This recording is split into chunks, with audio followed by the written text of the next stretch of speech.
Very good morning students. आज हम लोग ना बाउंडेड और अनबाउंडेड मैट्रिक स्पेस पढ़ने वाले हैं। इससे प्रीवियस वीडियो में मैंने what is metric space, what is pseudo metric, what is metric, ये सब बता रखा है, क्या उसकी प्रॉपर्टीज होती है ये भी बता दिया था। ठीक है, तो आज हम बाउंडेड और अनबाउंडेड मैट्रिक स्पेस क्या होता है ये पढ़ने वाले हैं। और इससे पहले we should know what is diameter.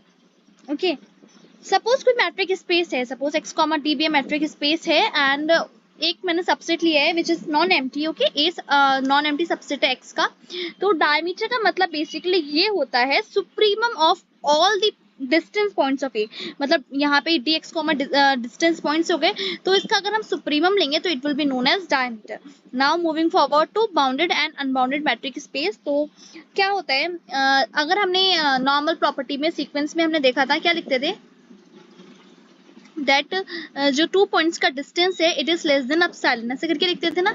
Same property हम यहाँ भी लगाने वाले हैं कि यहाँ पे सपोज x, d एक मैट्रिक स्पेस है, ms मतलब मैट्रिक स्पेस है। तो we'll see that x is bounded। Bounded होने के लिए imagine there is a positive number, okay, positive number m।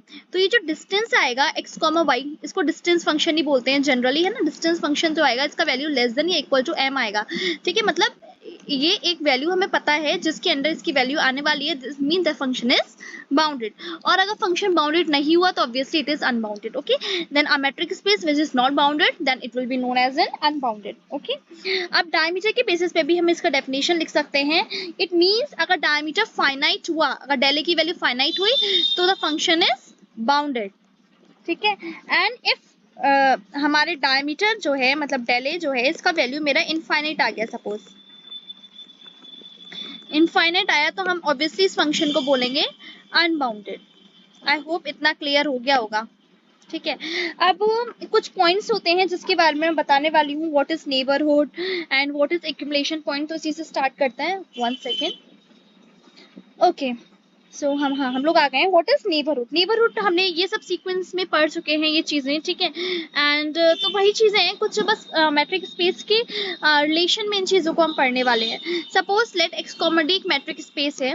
Okay, अगर मेरा x, d एक मैट्रिक स्पेस है और सपोज यहाँ जो x है, ठीक है, इसके अंदर एक पॉइंट है स्मॉल x। ओके, तो मैंने ये पॉइंट हमारा स्मॉल x के अंदर, कैपिटल X के अंदर है। तो ओके, देन अगर हम उसका सबसेट लेंगे, ओके, मतलब एक सबसेट है n, जो सबसेट किसका है x का। ओके, तो सबसेट लेंगे n of x, then it is known as neighbourhood of x। तो इसको हम ये जो सबसेट लिया है, मतलब ये मेरा सबसेट है x का, है ना। और ऑब्वियसली मैंने कहा था it is non empty because इसमें एक x पॉइंट कंटेन हुआ है। तो इस n को मैं नेबरहुड कब कहूंगी, जब there is an open set G such that ये पॉइंट जो x है, ठीक है, वो है तो बेसिकली x के अंदर। ठीक है, एंड n जो है वो सबसेट है हमारा x का। तो ये x पॉइंट हमारा जो ओपन सेट मैंने अभी g लिया था उसके अंदर बिलोंग करेगा और ये g जो है वो n के अंदर कंटेन होगा। In this case we will see that n is known as an neighbourhood. Okay,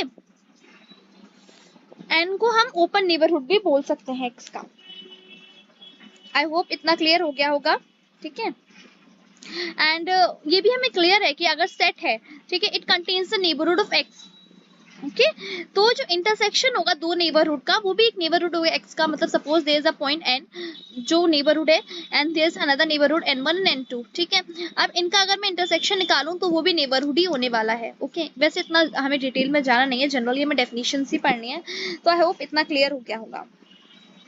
now second point is what is accumulation point. Accumulation point क्या होता है, सपोज x, d एक मैट्रिक स्पेस है and a subset ले, हम सब चीजें वही रहे हैं, हमने ऊपर वाले में भी वही चीजें ली हैं कि x, d मैट्रिक स्पेस और एक सबसेट लिया है हमने। यहाँ पे जो सबसेट की वैल्यू थी प्रीवियस में नेबरहुड में हमने उसको n से डिनोट कर दिया था बिकॉज हम नेबरहुड की बात कर रहे थे, अब एक्यूमुलेशन की बात कर रहे हैं तो हमने उसको a से डिनोट कर दिया है।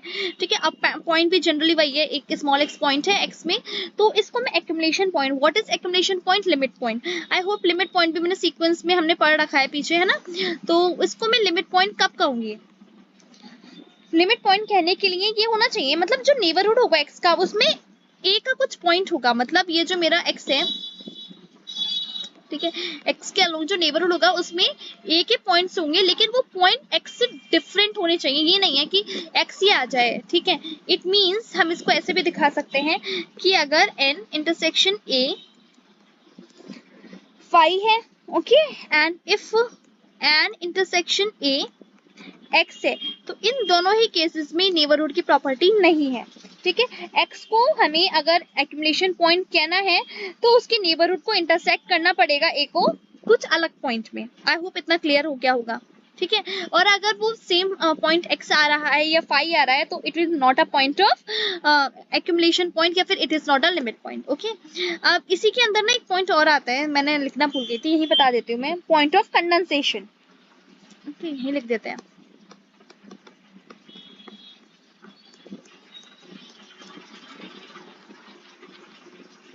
Point of condensation generally means कि सपोज कोई पॉइंट है एक्स, एक्स के अंदर ही है, उसको मतलब मैं पॉइंट ऑफ कंडेंसेशन जब बोलूंगी जब एक्स के नेबरहुड में बहुत सारे पॉइंट्स होंगे, जैसे मैंने यहाँ पे बोला कि there should be at least a one point different from x, लेकिन अगर बहुत ज्यादा पॉइंट होंगे तो उसको पॉइंट ऑफ कंडेंसेशन बोल देंगे। मतलब एक पॉइंट है एक्स जो कैपिटल एक्स को बिलोंग करता है, ठीक है, is known as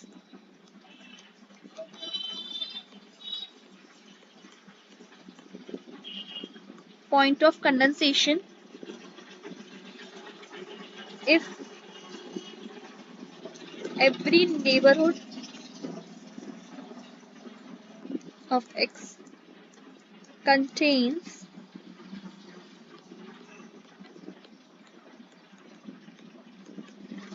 uncountably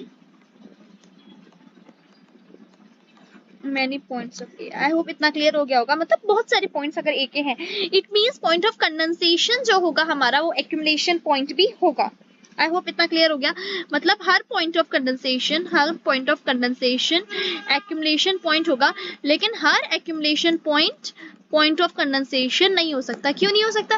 because accumulation point में तो अगर एक पॉइंट भी डिस्टिंक्ट हुआ तो we will say that it is a accumulation point, लेकिन पॉइंट ऑफ कंडेंसेशन होने के लिए हमें अनकाउंटेबली, मतलब जिसे हम काउंट भी नहीं कर सके उतने सारे पॉइंट्स होने चाहिए उसकी नेबरहुड में, okay. Then what is isolated point? मतलब कोई हमारा मेट्रिक स्पेस है एक्स, अगेन उसको आइसोलेटेड पॉइंट कब कहेंगे? जब वो लिमिट पॉइंट नहीं होगा। इट मीन्स लिमिट पॉइंट नहीं है कि इट मीन्स वहां पे अगर मैं इंटरसेक्शन निकालूंगी तो इंटरसेक्शन क्या आ रहा है, फाई आ रहा है, या फिर खाली एक्स ही पॉइंट है ना इंटरसेक्शन में। देन अगर ऐसा केस है तो उस पॉइंट को हम क्या बोलते हैं? आइसोलेटेड पॉइंट, ठीक है। अगर अगर कोई क्लोज सेट है उसमें कोई भी आइसोलेटेड पॉइंट नहीं है, it means the set is perfect, तो उसको परफेक्ट सेट बोल देते हैं। इसके अलावा भी एक पॉइंट हमें पढ़ना है जो शायद मैं बताना भूल गई हूँ। Here it is, okay, one second.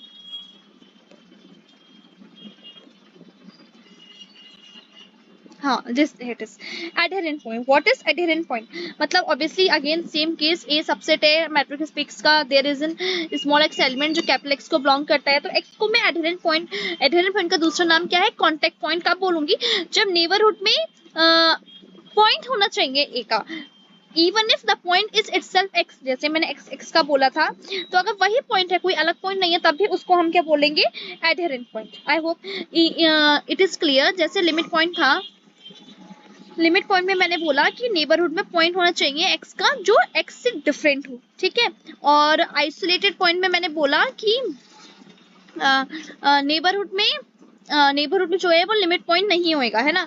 मतलब ऑब्वियसली यहाँ मैं दिखा देती हूँ, आइसोलेटेड पॉइंट जब होगा जब वो लिमिट पॉइंट नहीं होगा, ओके। एंड एडहेरेंट पॉइंट में ये चीज कही गई है कि पॉइंट होना चाहिए even if the point is same, small x c point आ जा रहा है तब भी कोई दिक्कत नहीं है। और जो एडहेरेंट पॉइंट का सारा सेट होगा उसको हम क्या बोलते हैं? एडहेरेंस, जिसको ADH ए से डिनोट करते हैं। और लिमिट पॉइंट के सारे सेट को बोलते हैं डिराइव्ड सेट। ये भी शायद मैंने लिख रखा होगा, here it is written, set of all limit points is known as derived set और उसको हम DA से डिनोट करते हैं। तो हमने जो मेन पॉइंट्स थे सारे कंप्लीट कर लिए। इससे नेक्स्ट वीडियो में हम इससे आगे का क्लोजर, इंटीरियर, एक्सटीरियर और जो बाउंड्री ऑफ सेट है ये वाले टॉपिक्स क्लियर करने वाले हैं। Till then good bye.